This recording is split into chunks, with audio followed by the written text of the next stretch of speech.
Shooting സെറ്റുകളിൽ നമ്മുടെ ഇഷ്ട നടിമാർ നേരിട്ട ദുരനുഭവങ്ങളെക്കുറിച്ചുള്ള കാര്യങ്ങൾ നമ്മൾ അറിഞ്ഞു തുടങ്ങിയത് ഇപ്പോൾ വന്ന ഹേമ കമ്മിറ്റി റിപ്പോർട്ട് മുതലായിരിക്കും. ആരായാലും ആ സ്ഥാനത്തിരിക്കുന്ന ആള് മാറുന്ന അന്വേഷണത്തെ നേരിടണം. എന്നാൽ ഈ കാര്യം ശരിക്കും റിയലായി നടന്നതുപോലെ തന്നെ മെയിൻ കണ്ടന്റ് ആക്കി എടുത്ത് ഒരുപാട് മലയാള സിനിമകൾ റിലീസായിട്ടുണ്ട്. മൈഥിലിയുടെ വർഷങ്ങൾക്ക് മുന്നേ ഇറങ്ങിയ മാറ്റിനി എന്ന ചിത്രം ഫോക്കസ് ചെയ്തത് ഇതേ കണ്ടന്റിനെ ബേസ് ചെയ്തായിരുന്നു. കുനിയാൻ പറയുന്നത് എന്തിനാന്ന് എനിക്ക് നന്നായിട്ട് അറിയാം. അത് കണ്ട് വെള്ളം ഇറക്കാൻ കുറെ ആവുമാരും. അതിനെക്കുറിച്ച് മെൻഷൻ ചെയ്ത സിനിമകളെ കുറിച്ചാണ് ഇന്ന് ഈ വീഡിയോയിൽ നമ്മൾ സംസാരിക്കാൻ പോകുന്നത്. സിനിമയിലൊരു ത്രൂ ഔട്ട് റോൾ വരാം, പക്ഷെ ഒന്ന് കാണേണ്ടതുപോലെ കാണേണ്ടി വരും. അപ്പോൾ സമയം കൊണ്ട് കളയാതെ നമുക്ക് നേരെ വീഡിയോയിലേക്ക് പോകാം. സിനിമ ഫാക്സ് മലയാളം സിനിമയെക്കുറിച്ച് എന്തും ചർച്ച ചെയ്തു. ഫസ്റ്റ് വൺ, അന്നക്കുട്ടി കോടമ്പക്കം വിളിക്കുന്നു. 1989 ജഗതി ശ്രീകുമാർ സംവിധാനം ചെയ്ത് മാള, ജഗതി, സുരേഷ് ഗോപി, ശ്രീജ എന്നിവർ പ്രധാന കഥാപാത്രങ്ങൾ അഭിനയിച്ച ചിത്രമായിരുന്നു അന്നക്കുട്ടി കോടമ്പക്കം വിളിക്കുന്നു. ഒരു ചെറിയ ഗ്രാമത്തിൽ നിന്നും വരുന്ന ഒരു പെൺകുട്ടി സിനിമയിൽ അഭിനയിക്കാൻ എടുക്കുന്ന സ്ട്രഗിളുകളായിരുന്നു ഈ സിനിമയുടെ പ്രധാന പ്ലോട്ട്. ഈ സിനിമയിലെ ഒരു സീനിൽ ജഗതി ശ്രീകുമാർ സംവിധായകനായി 3 നടിമാരെ ഇന്റർവ്യൂ ചെയ്യുന്ന സീനുണ്ട്. ഈ സീനിൽ വെച്ച് ജഗതി ശ്രീകുമാറിന്റെ ക്യാരക്ടർ പറയുന്നുണ്ട്, നിനക്ക് ബെഡ്റൂം സീൻ അറിയുമോ, അത് ചെയ്യാൻ അറിയുമോ. പിന്നീട് കുറെ ഇന്റിമേറ്റ് സീനുകളും ഈ സിനിമയിൽ ഉണ്ടാക്കുന്നു. ബെഡ്റൂം സീൻ തെരിയുമാ. എന്നാൽ ഈ സീനുകളെല്ലാം ഒരു ഫൺ രീതിയിലാണ് കാണിച്ചു പോകുന്നത്. എന്നിരുന്നാൽ പോലും സിനിമാ ലോകത്തെ അറിയാത്ത ഇത്തരം കഥകളെ മെൻഷൻ ചെയ്ത് സ്പൂഫ് അടിച്ച ഒരു സീൻ കൂടിയായിരുന്നു ഇത്. ഇതിനുശേഷം ഒരു പെൺകുട്ടിയോട് പിന്നെയും ജഗതി ശ്രീകുമാറിന്റെ ക്യാരക്ടർ അവമര്യാദയായി പെരുമാറുമ്പോൾ ആ പെൺകുട്ടി പ്രതികരിക്കുകയും ആ പെൺകുട്ടി ഇയാളെ മർദ്ദിക്കുകയും ചെയ്യുന്നുണ്ട്. സരശ്രീ, ഈ രീതിയിൽ എനിക്ക് ചാൻസ് വേണ്ട. അക്കാലത്ത് ഒരുപക്ഷെ സിനിമാ ലോകത്ത് നടന്ന കഥകളെ വിളിച്ചോന്ന തരത്തിലാകാം ഇതിന്റെ സ്ക്രിപ്റ്റ് ചെയ്തത്. എന്നിരുന്നാലും ഈ സിനിമയിലെ ഈ സീനിൽ അഭിനയിക്കുകയും ഇത് സംവിധാനം ചെയ്തതും ജഗതി ശ്രീകുമാർ ആയിരുന്നു എന്നത് മറ്റൊരു പ്രത്യേകത. നെക്സ്റ്റ് വൺ, മാറ്റിനി. 2012 മൈഥിലി പ്രധാന കഥാപാത്രമായി വന്ന സിനിമയായിരുന്നു മാറ്റിനി. സിനിമാ ലോകത്ത് നടക്കുന്ന ഇത്തരം സംഭവങ്ങളെ നല്ല രീതിയിൽ തന്നെ മെൻഷൻ ചെയ്ത ചിത്രമായിരുന്നു ഇതേ മാറ്റിനി.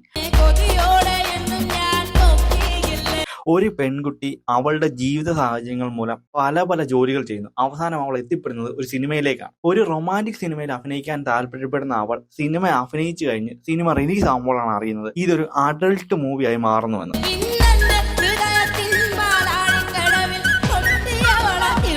എന്നാൽ ഇത് കാരണം പിന്നീട് അവളുടെ കരിയറിലുണ്ടാകുന്ന മാറ്റങ്ങളും അവൾ ജീവിതത്തിൽ നേരിടുന്ന വെല്ലുവിളികളും ഒക്കെയായിരുന്നു ഈ സിനിമയുടെ പ്രധാന പ്ലോട്ട്. സാരി കൊടുത്ത് ഞാൻ വേലക്കാരിയായിട്ട് അഭിനയിക്കണം, മുട്ടുവരെ പൊക്കി കുത്തി കുനിഞ്ഞിരുന്ന നിലം തുടയ്ക്കണം, കുനിഞ്ഞുകുനിഞ്ഞങ്ങോട്ട്.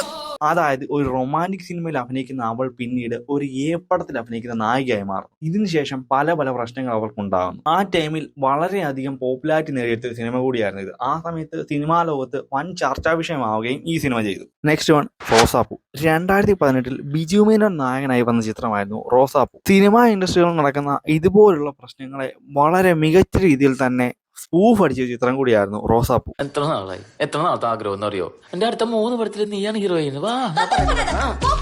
ഈ സിനിമയിൽ പലയിടങ്ങളിലും ഹേമ കമ്മിറ്റിയിൽ മെൻഷൻ ചെയ്തതുപോലുള്ള സംഭവങ്ങൾ നടക്കുന്നുണ്ട്.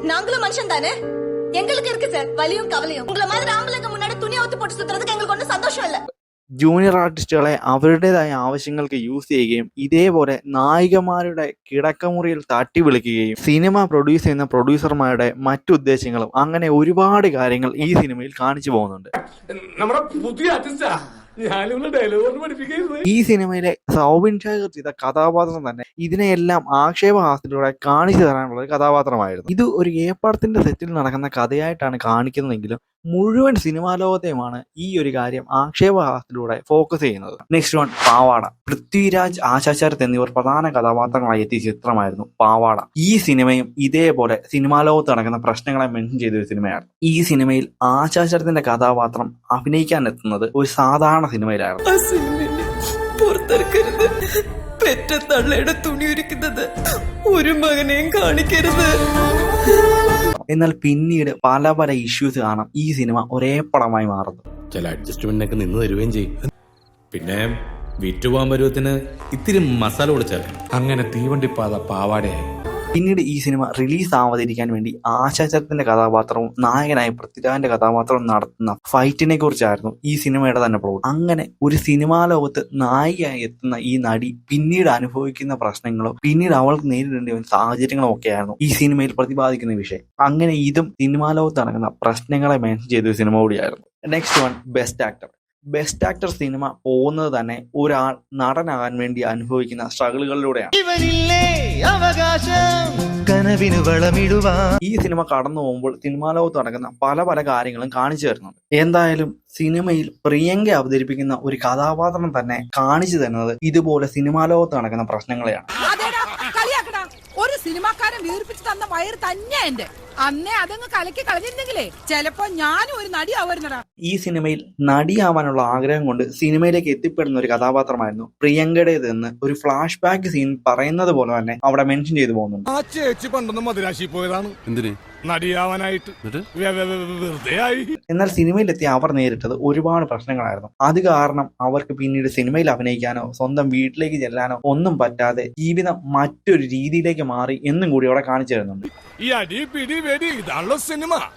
പുല്ലു തിന്നുന്ന ക്രാവായിട്ട് പോയി പാല് കിടക്കുന്ന പശുവായിട്ട് വന്നു. ഈ സീനിലും മെൻഷൻ ചെയ്തത് ഇതേപോലെ സിനിമാ ലോകത്ത് നടക്കുന്ന പ്രശ്നങ്ങളെയാണ്. നെക്സ്റ്റ് വൺ, കട്ടപ്പനയിലെ ഋത്തിക് റോഷൻ. 2016 റിലീസായ വിഷ്ണു ഉണ്ണികൃഷ്ണൻ നായകനായ സിനിമയായിരുന്നു കട്ടപ്പനയിലെ ഋത്തിക് റോഷൻ. ഈ സിനിമയുടെ ക്ലൈമാക്സിൽ പോലും ഒരു സീനിൽ വെച്ച് ഇതേ കാര്യം മെൻഷൻ ചെയ്യുന്നുണ്ട്.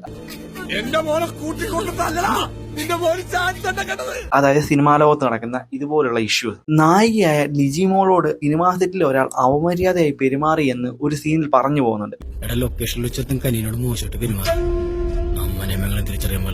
ഇത് കാണിച്ചതും ഇതേപോലെയുള്ള സിനിമാ സെറ്റിൽ നടക്കുന്ന ഇഷ്യൂസിനെയാണ്. Next one, salt and paper.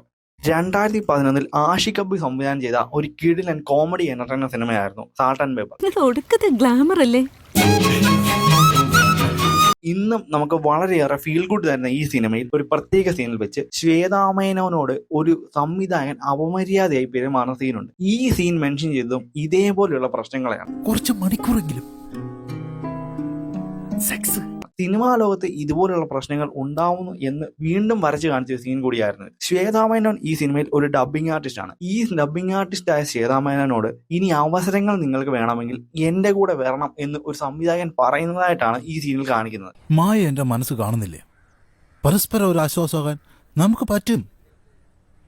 പറ്റുമായ.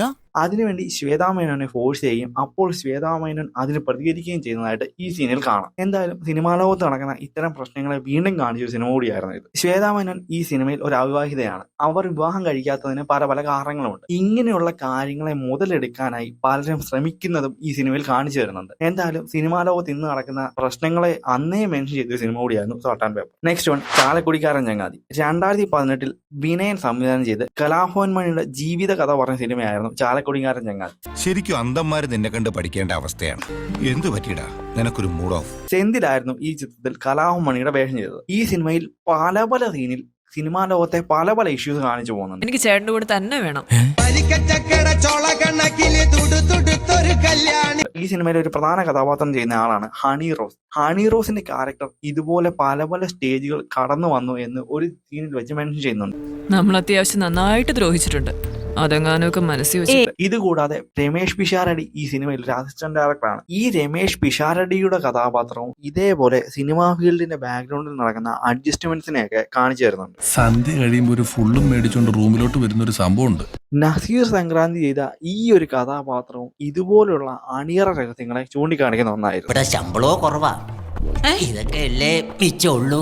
അങ്ങനെ സിനിമാ ലോകത്ത് കാണുന്ന പല സന്ദർഭങ്ങളും ഈ സിനിമയിൽ മെൻഷൻ ചെയ്യുന്നുണ്ട്. ഇതും കൂടാതെ മഹാനടനായ തിലകനെ സിനിമയിൽ നിന്ന് പുറത്താക്കിയതിനെ മെൻഷൻ ചെയ്യുന്ന ഒരു സീൻ കൂടിയുണ്ട്. ആ സീനിൽ വെച്ച് മലയാളത്തിലെ പല പല താരങ്ങളെയും അവിടെ കാണിച്ചു തരുന്നു. മുന്നോട്ട് പോയാൽ കാലം നിനക്ക് കയ്യാമ വെക്കും, സൂക്ഷിച്ചോ.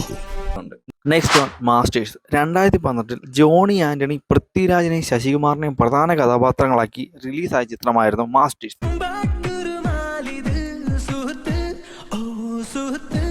ഈ ചിത്രത്തിൽ മിത്ര കുര്യൻ അവതരിപ്പിച്ച ശീതൾ എന്ന കഥാപാത്രം ഫോക്കസ് ചെയ്യുന്നത് ഇതേപോലെ സിനിമയുടെ പിന്നാമ്പുറങ്ങളിൽ നടക്കുന്ന ലൈംഗിക ചൂഷണത്തിനെയായിരുന്നു.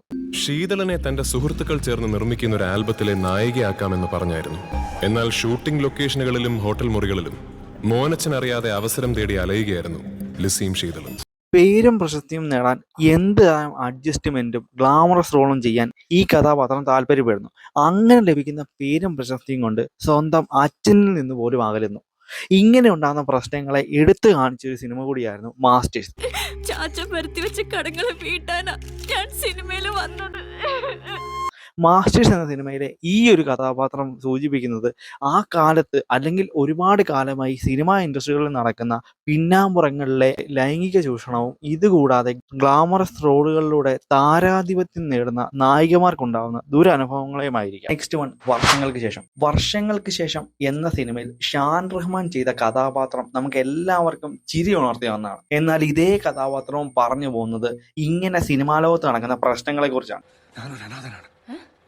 ഒരമ്മയുടെ വാത്സല്യവും ഒരച്ഛന്റെ സ്നേഹവും എനിക്ക് കിട്ടിയിട്ടില്ല. അതായത് സിനിമാ ലോകത്ത് ഇതുപോലെയുള്ള കോൺട്രവേഴ്സികൾ ഒരുപാട് നടക്കാറുണ്ട്. ഷാൻ റഹ്മാന്റെ കഥാപാത്രം അതിലെ നായികയാവാൻ വരുന്ന കഥാപാത്രത്തിനോട് അപമര്യാദയായി പെരുമാറുന്നു. തനിക്ക് വഴങ്ങി തരണമെന്ന് പറയുന്നതൊക്കെ നമ്മൾ ആ സിനിമയിൽ കണ്ടിട്ടുണ്ട്. ഇത് കോമഡി രീതിയിലാണ് അവിടെ അവതരിപ്പിക്കുന്നതെങ്കിലും സിനിമാ ലോകത്ത് നടക്കാറുള്ള സംഭവങ്ങളാണ് ഇത് എന്നാണ് വിനീത് ശ്രീനിവാസൻ അവിടെ കാട്ടിത്തന്നത്. ഹേമ കമ്മിറ്റി റിപ്പോർട്ടിൽ പറഞ്ഞതുപോലെ മലയാള സിനിമകളിലെ നടിമാർ നേരിട്ട ഷൂട്ടിംഗ് സെറ്റുകളിലെ ക്രൂരതകളെക്കുറിച്ചും അവമാനങ്ങളെക്കുറിച്ചും മെൻഷൻ ചെയ്ത സിനിമകളെക്കുറിച്ചാണ് ഇന്ന് ഈ വീഡിയോ നമ്മൾ സംസാരിച്ചത്. ഇതുപോലുള്ള ഇൻഫോർമേറ്റീവ് സിനിമ വീഡിയോസ് നിങ്ങൾക്ക് ഇഷ്ടമാണെങ്കിൽ മറക്കാതെ ഈ പേജും ചാനൽ ഒന്ന് ഫോളോ ചെയ്തേക്കണേ. അപ്പോൾ അടുത്തൊരു വീഡിയോയിൽ കാണാം. അതുവരെയും ബൈ.